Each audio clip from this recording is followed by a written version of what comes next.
Halo, jumpa lagi dengan Babe Buset. Assalamualaikum warahmatullahi wabarakatuh. Semoga sobat-sobat semua selalu dalam keadaan sehat walafiat, aktivitas lancar, dimurahkan rezeki dan barokah. Pada video sebelumnya, Babe sudah berbagi pengetahuan membahas konsep dasar sistem basis data. Kali ini akan berbagi pengetahuan melanjutkan konsep perancangan sistem basis data, khususnya pada bahasan Entity Relationship Diagram atau ERD yang akan dibahas secara mendalam. Nah, nanti setelah tahap perancangan ERD selesai, berikutnya mendesain database secara fisik, yaitu pembuatan tabel, indeks, dengan tetap mempertimbangkan performance. Kemudian setelah database selesai, baru dilanjutkan dengan merancang aplikasi yang melibatkan database. Oke, untuk melanjutkan pembahasan perancangan ERD, jangan lupa di like, subscribe, komen dulu ya, supaya tidak ketinggalan dengan pembahasan tutorial pada video Babe selanjutnya. Yuk kita mulai dengan apa itu ERD. ERD merupakan salah satu model yang digunakan untuk mendesain database dengan tujuan untuk menggambarkan data yang berelasi pada sebuah database. Nah, seperti pada contoh model entity relationship berikut ini. Ini untuk merupakan penyajian data. Nah, di sini ada entitas mahasiswa, ada entitas mata kuliah yang disimbolkan dengan persegi panjang. Nah, mahasiswa direlasikan dengan mata kuliah, artinya mahasiswa mengambil mata kuliah. Mahasiswa memiliki atribut NPM, yaitu nomor pokok mahasiswa, dan memiliki nama, atribut nama. Kemudian mahasiswa juga mempunyai atribut misalnya program studi.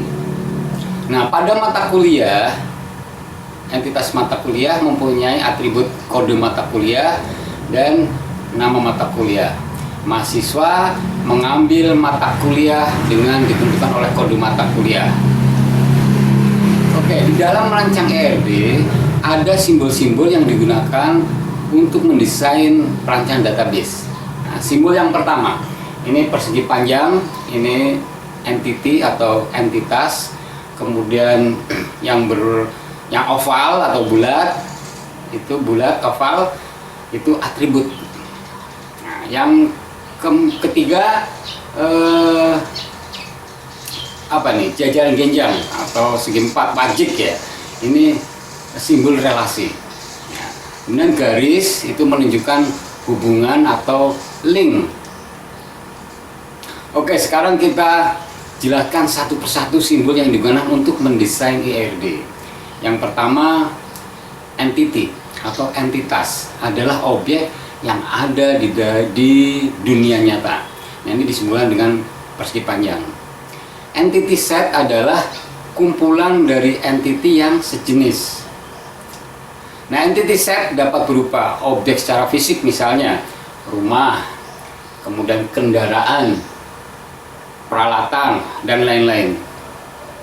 Objek secara konsep misalnya pekerjaan, kemudian perusahaan, nama perusahaan, kemudian rencana kerja, dan lain-lain. Nanti kita contohkan. Yang kedua, atribut. Atribut adalah karakteristik dari entity atau relationship yang menyediakan penjelasan detail tentang entity atau relationship tersebut. Nah, ini digambarkan dengan lingkaran oval. Nah, nilai yang ada pada atribut merupakan suatu data aktual atau informasi yang disimpan pada suatu atribut di dalam suatu entity atau relationship. Nah, di dalam atribut ada atribut key yang digunakan untuk menentukan suatu entity secara unik. Nah, jenis-jenis atribut, ini ada atribut simple, adalah atribut yang bernilai tunggal. Nah, ini contohnya di sini ada entitas mahasiswa. Entitas mahasiswa bisa mempunyai entiti nama, kemudian nomor mahasiswa atau NPM, bisa juga berupa alamat. Nah ini yang nama, kemudian nomor mahasiswa, alamat, itu namanya atribut simple. Nah, kemudian ada nomor mahasiswa yang diberi garis bawah, itu entitas unik yang ditandai dengan garis bawah. Kenapa? Karena nomor mahasiswa hanya dimiliki oleh satu orang mahasiswa. Jadi yang lain mempunyai nomor, tapi pasti nomornya berbeda. Kemudian yang kedua, atribut multi-value. Apa atribut multi-value? Atribut multi-value yaitu atribut yang memiliki sekelompok nilai untuk setiap instan entity. Nah, di sini ada misalnya ada tanggal lahir, kemudian gelar, NIP, nama. Ini untuk entitas sebuah pegawai. Jadi pegawai punya tanggal lahir, kemudian punya gelar, kemudian punya nomor pokok karyawan atau NIP, ya, nomor induk pegawai, dan nama. Nah, tanggal lahir, yang gelar, kemudian NIP, nama ini juga sebetulnya atribut simpel. Tetapi mana yang multi value? Yang multi value adalah yang gelar ditandai dengan lingkaran oval 2. Ya, karena gelar bisa memiliki lebih dari satu nilai. Kemudian NIP ini diberi tanda garis bawah, ini adalah entitas unik karena satu pegawai hanya memiliki satu nomor induk pegawai. Yang ketiga, atribut komposit, yaitu suatu atribut yang terdiri dari beberapa atribut yang lebih kecil yang punya arti tertentu. Nah, misalnya yang tadi pegawai itu mempunyai nama. Ya. Nama tentu ada nama depan, ada nama tengah, ada nama belakang. Nah, atribut komposit ini biasanya digunakan untuk pencarian data yang sulit diketemukan. Bisa menggunakan atribut komposit atau gabungan. Dan yang keempat ada atribut derivatif. Atribut derivatif adalah suatu atribut yang dihasilkan dari atribut lain. Atribut derivatif ditandai dengan lingkaran oval dengan garis terputus. Contohnya ini, ya. Pegawai mempunyai tanggal lahir. Jadi kalau misalnya sekarang tanggal lahirnya 26 Juni tahun 2004, berarti sekarang usianya sudah 18 tahun umurnya. Sehingga memunculkan atribut derivatif umur. Oke, sampai di sini mudah-mudahan sobat semua, teman-teman semua sudah paham tentang entity. Sekarang kita membahas tentang relasi atau relationship. Jadi relasi adalah hubungan yang terjadi antara satu entity atau lebih. Nah, ini digambarkan dengan jajaran genjang, segi 4 jajaran genjang. Nah, relationship adalah kumpulan relationship yang sejenis. Contohnya ini, ya. Mahasiswa meminjam buku. Nah, mahasiswa itu entitas mahasiswa direlasikan dengan meminjam buku di perpustakaan.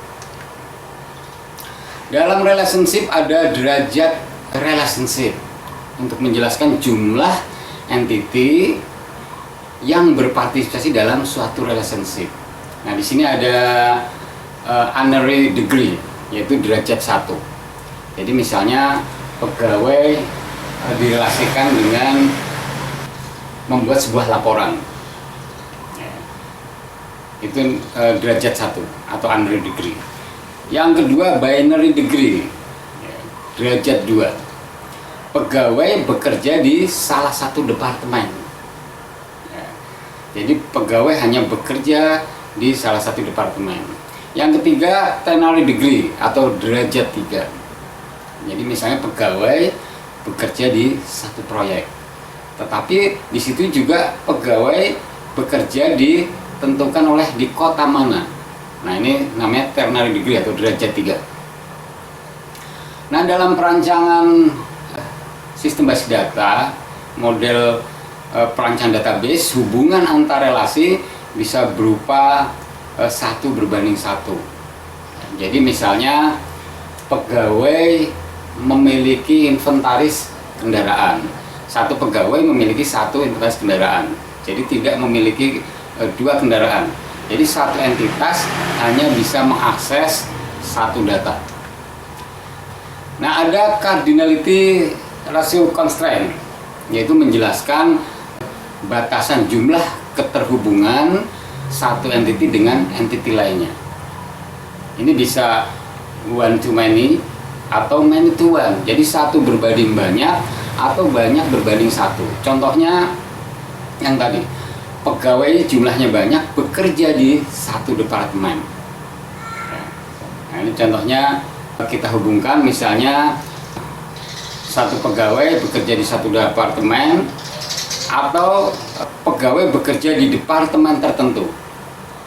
Dan bisa juga ditentukan dengan pekerjaan ditentukan oleh satu departemen. Nah, itu one to many atau many to one. Nah, sekarang ada many to many, ya, banyak berbanding banyak. Jadi banyak pegawai bekerja di banyak proyek. Basis data ada yang berbasis objek, ya, ada yang berbasis record. Berbasis objek dibedakan menjadi ada semantik dan ERD. Berbasis record bisa berupa relasi, jaringan, dan hierarki. Nah, berbasis objek perancangannya hanya sebatas simbol, sedangkan berbasis record berdasarkan pada baris atau record. Untuk teman-teman yang sedang belajar RPL tentu tidak asing dengan rancangan berbasis objek. Oke, sekarang kita lanjutkan yang berbasis objek menggunakan semantik. Umumnya perancangan menggunakan semantik itu tidak populer di kalangan desainer database. Karena apa? Dalam perancangan mengikuti alur pemikiran si perancang model dan kadang berbeda dengan pemikiran kita sehingga ambigu, tidak jelas. Nah, perancangan semantik itu berupa grafis yang menunjukkan hubungan antar berbagai objek, terdiri dari lingkaran-lingkaran yang dihubungkan dengan anak panah yang menunjukkan objek dan informasi tentang objek-objek tersebut. Nah, dalam merancang database sebetulnya lebih mudah dipahami dengan berbasis ERD, tapi semua itu tergantung pemahaman masing-masing perancang dan menyesuaikan kebutuhan. Nah, ini contoh model semantik, ya. Misalnya membuat sebuah database dalam pembuatan SIM, surat izin mengemudi. Jadi di sini personal buat SIM menuju ke Samsat, mengambil pendaftaran, kemudian ke poliklinik, menuju ke ujian SIM. Personal buat SIM juga merekam data. Nah, kemudian dilanjutkan dengan cetak SIM dan final SIM, dan personal SIM mengambil SIM yang sudah jadi atau final SIM. Ya. Nah, ini sesuai dengan pemikiran si perancang. Nah, sekarang yang kedua, database berbasis ERD, suatu model untuk menjelaskan hubungan antar data dalam basis data berdasarkan objek data yang mempunyai hubungan antar relasi. Contoh ini. Ya. Nah, di situ ada mahasiswa meminjam buku. Mahasiswa bisa mempunyai atribut alamat, kemudian nomor mahasiswa, kemudian alamat mahasiswa. Kita relasikan dengan satu entitas di perpustakaan buku, meminjam. Ini mahasiswa banyak jumlahnya. Ya. Nah, buku juga mungkin banyak, jadi bisa many to many. Ya. Nah, di sini buku bisa mempunyai atribut, ya, mempunyai atribut jumlah, nomor buku, bisa juga judul, penerbit, dan pengarang. Nah, di sini ada muncul atribut baru, yaitu denda. Jadi misalnya seorang mahasiswa mengembalikannya terlambat, makanya di situ muncul kapan tanggal kembali dan tanggal pinjam. Kemudian ini ada database berbasis jaringan, yaitu yang menggambarkan struktur basis data yang kompleks. jadi lebih luas karena melibatkan jaringan pada sistem basis data. Nah, pada database sistem jaringan akan dibahas nanti pada materi database jaringan khusus. Sekarang hanya fokus pada database relation. Yang kedua ada database berbasis hierarki. Jadi serangkaian data tentang pemodelan dalam basis data yang berkaitan dengan karakter, ya, atau field, kemudian atau datanya, kemudian record, file, kemudian ada tabel dari basis data itu. Nah, contoh database hierarki, ya, ini seperti ini. Jadi ini ada universitas, nah, di bawahnya ada fakultas, di bawahnya ada mahasiswa, kemudian dosen. Itu di bawahnya ada mata kuliah. Ini universitas ini hierarki yang paling tinggi ini disebut dengan root. Fakultas disebut dengan parent, ya, yang di bawahnya. Kemudian mahasiswa dan dosen ini dikelompokkan dalam hierarki child, anak. Ya. Kemudian yang ketiga database berbasis relasi, yaitu suatu model untuk menjelaskan hubungan antar data dalam basis data yang dibuat tabel terdiri dari baris dan kolom. Nah, contohnya nih, database relasional. Jadi di sini ada kode supplier, ya. Ada nama supplier dan alamat. Nah, ini yang ke bawah ini namanya baris. Nah, jenis atribut key digunakan dalam database relasional itu menggunakan 3 kunci, yaitu ada kandidat key, ada alternate key, kemudian ada primary key. Kandidat key bisa menggunakan alamat, ya, seperti contoh pada tabel ini. Kemudian alternate key, ya, ini alternatif, bisa juga alamat digunakan sebagai alternatif. Ya. Kemudian kode supplier juga bisa dijamin menjadi kandidat key. Oke, kita jelaskan satu persatu. Kunci kandidat. Kunci kandidat adalah satu set atribut atau satu set minimal atribut yang mengidentifikasikan secara unik, ya, suatu kejadian spesifik dari satu entity. Jika satu kunci kandidat berisi lebih dari satu, bisa digabungkan seperti yang tadi Bapak jelaskan, namanya composite key, jadi kunci campuran atau kunci gabungan. Ya, jadi artinya dalam membuat key harus memiliki keunikan, mudah dimengerti, sulit diketahui. Yang kedua, primary key. Primary key ini adalah satu atribut atau satu set minimal atribut yang tidak hanya mengidentifikasi secara unik suatu kejadian yang spesifik, tapi dapat juga mewakili setiap kejadian dari suatu entity. Nah, setiap kunci kandidat mempunyai peluang jadi primary key. Tapi sebaiknya dipilih satu saja yang dapat mengakui secara menyeluruh terhadap entity yang ada. Yang ketiga, kunci alternatif. Nah, kunci kandidat yang tidak dipakai sebagai primary key. Nah, ini biasanya kerap kali kunci alternatif dipakai sebagai kunci mengurutkan, misalnya mengurutkan untuk sebuah laporan. Yang keempat, kunci tamu atau foreign key. Jadi satu set atribut yang melengkapi satu relationship atau hubungan yang menunjukkan ke induknya. Jadi kunci tamu ditempatkan pada entity anak atau child dan sama dengan kunci primer induk direlasikan. Nah, hubungan antara entity induk dengan anak adalah hubungan satu lawan banyak atau one to many relationship. Nah, contohnya ini, ya. Nah, contohnya di sini ada tabel supplier, ya, kemudian ada tabel nota, ada tabel transaksi barang, ada tabel barang. Nah, di sini tabel supplier, di sini ada kode supplier direlasikan dengan tabel nota. Nah, kode supplier di sini sebagai kunci tamu ditandai dengan bintang 2. Kode supplier adalah primary key ditandai dengan bintang 1. Jadi kode supplier adalah tamu yang dipanggil. Dan di tabel nota itu ada primary key, nomor nota. Nah, pada tabel transaksi barang ini ada primary key nomor nota dan yang dipanggil adalah kode barang. Ya, jadi misalnya di sini ada tabel barang memanggil kode barang. Sehingga kalau kita pahami tabel-tabel ini, kalau seorang yang tahu supplier tertentu dengan menentukan kode supplier, dia ingin tahu misalnya kapan dia jatuh tempo.